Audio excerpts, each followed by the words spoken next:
sayang banget kalau film ini semakin kentara sekali berusaha untuk menggurui.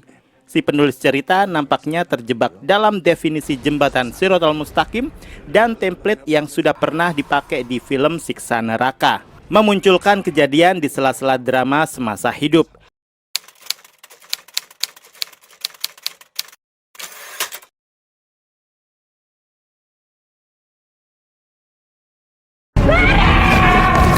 Salam sinema sahabat sinemalogi. Jembatan Shiratal Mustaqim adalah film horor yang disutradarai Bonti Umbara. Film ini dibintangi Imelda Therrin, Raihan Han, Agus Kuncoro, Mike Lucock, Rory Ashari, dan lain-lain.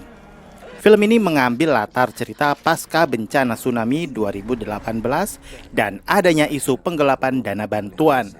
Arya yang diperankan Raihan Han kerap diteror melihat sebuah tempat yang diduga sebagai jembatan Shiratal Mustaqim.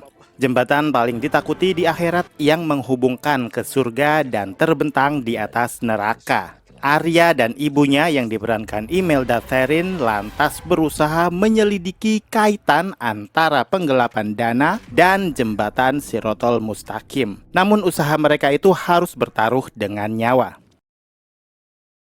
Kalian bisa membantu kami dengan klik tombol Super Thanks di bawah video. Kami akan sangat berterima kasih atas berapapun nominal saweran yang kami terima. Entah kenapa film ini harus diproduksi, Siksa Neraka sudah mendapatkan jawaban bahwa film yang disutradarai Anggi Umbara tersebut secara kualitas sudah dianggap nggak bagus, sangat mengecewakan. Tapi yang namanya demi cuan, nampaknya apapun bisa dijadikan tambang. Setelah Siksa Neraka yang menggunakan buku komik legendaris sebagai sumber adaptasi, kini D Company menyasar ke hal lain yang juga berbau ke akhirat-akhiratan, yaitu jembatan Shiratal Mustaqim. Sebuah situasi dalam salah satu tutur kronologis umat manusia setelah mati, yaitu fase melewati Shiratal Mustaqim, jembatan yang sangat tipis dan tajam yang terbentang di atas neraka Jahanam. Yang di dalam ajaran Islam sendiri, Shiratal Mustaqim bukan hanya jalan fisik di akhirat, tetapi juga sebagai simbol jalan lurus menuju ridha Allah. Sukses tidaknya melewati jembatan tergantung amalan dan ibadah manusia semasa hidupnya. Sayangnya di film ini justru lebih fokus pada kisah-kisah hidayah yang dibalut dengan segala drama dengan bumbu aksi dan misteri yang niatnya bikin cerita bisa menjadi lebih baik, namun jatuhnya malah film menjadi kehilangan identitas dan absurd dengan segala penceritaan. Terlebih menjadi jauh dengan judul yang diusung. Jembatan Shiratal Mustaqim hanyalah film yang menjual judul dan sengaja mengekor kesuksesan ala-ala dari film sebelumnya, Siksa Neraka yang sukses meraup 2 juta lebih penonton. D Company sudah tidak menggait Anggi Umbara dan Lele Laila sebagai sutradara dan penulis cerita. Mungkin karena keduanya sudah sangat super sibuk sekali atau karena kondisi tertentu, sehingga nama mereka digantikan Bonti Umbara sebagai sutradara dan Erwanto Alfadullah sebagai penulis cerita. Apakah terasa menjanjikan? Ya, apa yang bisa diharapkan dari PH yang pernah memproduksi Darah Janda Kolong Wewe Nafsu Pocong dan Hantu Binal Jembatan Semanggi ini? Yang sangat disayangkan adalah kenapa harus memproduksi film yang hanya memiliki sedikit literasi terkait apa itu jembatan Shiratal Mustaqim. Saya hanya bisa menangkap bahwa film ini seakan menciptakan tafsiran sendiri dengan berpondasi pada riset-riset yang tidak terlalu lengkap.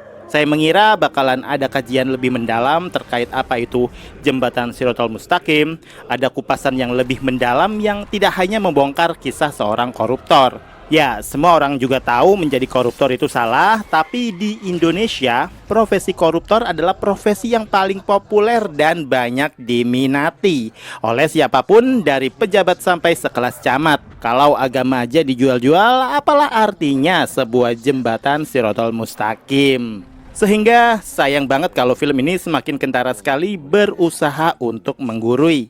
Si penulis cerita nampaknya terjebak dalam definisi jembatan Shiratal Mustaqim dan template yang sudah pernah dipakai di film Siksa Neraka, memunculkan kejadian di sela-sela drama semasa hidup. Meskipun Siksa Neraka sudah salah kaprah dalam memvisualkan fase hidup manusia hingga di akhirat. Film ini justru jembatan Shiratal Mustaqimnya digambarkan lewat mimpi, karena film lebih memfokuskan pada drama-drama yang dipaksakan. Dari segi penceritaan yang minus, film ini nggak berdampak apapun bagi seorang saya yang melihat dari sisi seorang penikmat film. Film ini preachy banget untuk seorang saya yang terlalu malas untuk digurui. Ya, karena saya menonton film bukan untuk dicuci otak, tapi untuk mendapatkan kesenangan dan kebahagiaan saat menonton film. Karena apapun itu filmnya, film yang bagus adalah film yang tidak memaksa penontonnya untuk belajar, tapi film yang secara nggak sadar sudah bikin penontonnya belajar. Sesimpel itu. Mau sebagus apapun aktingnya, kalau sudah dari pondasinya bobrok, film hanya akan menjadi tontonan kosong yang konyol, yang hanya menjual kehebohan dan sekedar menjual sensasi, tanpa peduli lagi dengan kualitas film yang sudah diproduksi. Pendapat saya pun bisa jadi akan mendapat sanggahan dari penikmat film lain yang ternyata menyukainya. Saya bisa bilang, film ini akan menjadi bagus bagi orang-orang yang memang terlalu fanatik dengan apa yang sudah terlanjur diikuti. Padahal, kalau dibikin versi semi-dokumenter mungkin akan lebih baik. Mengumpulkan ahli-ahli tafsir agama, mereka yang sudah bertahun-tahun melakukan kajian terkait apa yang tersurat di dalam Al-Quran, akan jauh lebih menarik daripada membikin sinetron azab dan hidayah dengan budget yang gak sedikit itu, dan ternyata hasilnya malah bikin sembelit setelah melihatnya. Kan tahu sendiri, apapun itu yang dipaksakan, hasilnya selalu gak baik. Ngeyel sih.